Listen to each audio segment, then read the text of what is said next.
Sengisebenzela ukungafi kumculo kaMaskandi, kusho uKhuzani. Udaba nokubonga Phenyana isolezo liwolofula ugcwele ezokungcebeleka lithi uKhuzani umculo kaMaskandi umemezela abaculi abangu-15 abazoba yingxenye womcimbi walonyaka igcwalisa Spring Picnic All White ezoba ngenyanga ezayo eThekwini. Udaba lufundeka kanje: uKhuzani Mpungose ongumculi kaMaskandi useveza ukuthi yena usesebenzile kule ndima, akwenza manje ukulekelela ozakwabo abasanda kungena ukuthi baqhubeke nomsebenzi ukuze ungafi umculo kaMaskandi. Ukusho lokhu ngesikhathi kwethulwa izinhlelo zalonyaka zomcimbi igcwalisa Spring Picnic i-All White ezoba eKings Park eThekwini ngoNovemba 8. uKhuzani uthe yena ngeke esakwazi ukuqhudelana nozakwabo abakhona manje emculweni emincintiswaneni efana nengoma ezohlanganisa unyaka neminye ngoba yena usekwenze konke lokho waphumelela. Ngiyingqalabutho manje, kodwa konke lo engikwenza kuhlanganisa nawo umcimbi lo ukukhuthaza ozakwethu abasesemculweni ukuthi baqhubeke nawo ukuze uye phambili ungafi.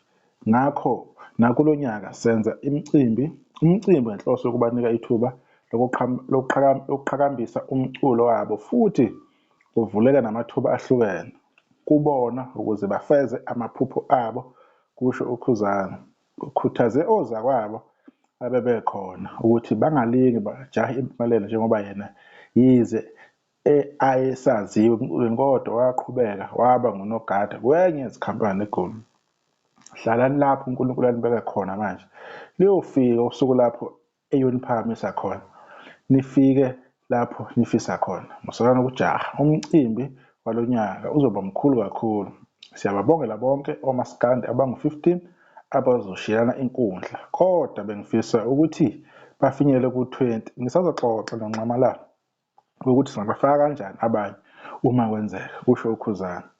Ngaphambi kokuthi kuqale isithangami, abezindaba kube nengqungquthela abaqala ukuyenza kulo nyaka njengethimba elihlela umcimbi abathe ngayo bafuna ukusiza oMaskandi ukuze bakwazi ukuthola imali yabo ezindaweni ezehlukene futhi bazi nemigudu okumele bayilandele ukuze bazi kabanzi ngomculo wabo.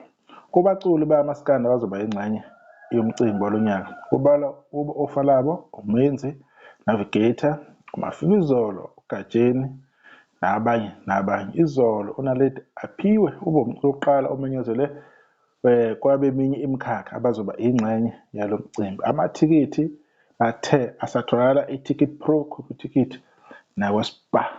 Ifundeka kanjalo-ke indaba yakhe uKhuzani athi udlulisa lowo message leyo ukuthi ufisa nje ukuthi umculo ungafi, bewuqhube ngendlela okuyiyona ukuze nalaba abasanda kufika belekeleleke ngendlela okuyiyona. Udaba lwisolezo-ke nakuFacebook ilink iyatholakala.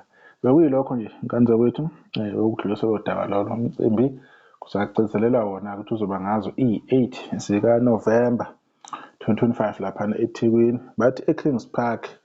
Mina ngithi kuse-People's Park ngoba iy'memezelo zibaningi kodwa bayazi abajwayele ukuhambela akakuzokushintsha ngathi usasendaweni eyodwa le ohlale ukuyona. Qhubeke njalo-ke nesekele channel. Ngiyabonga.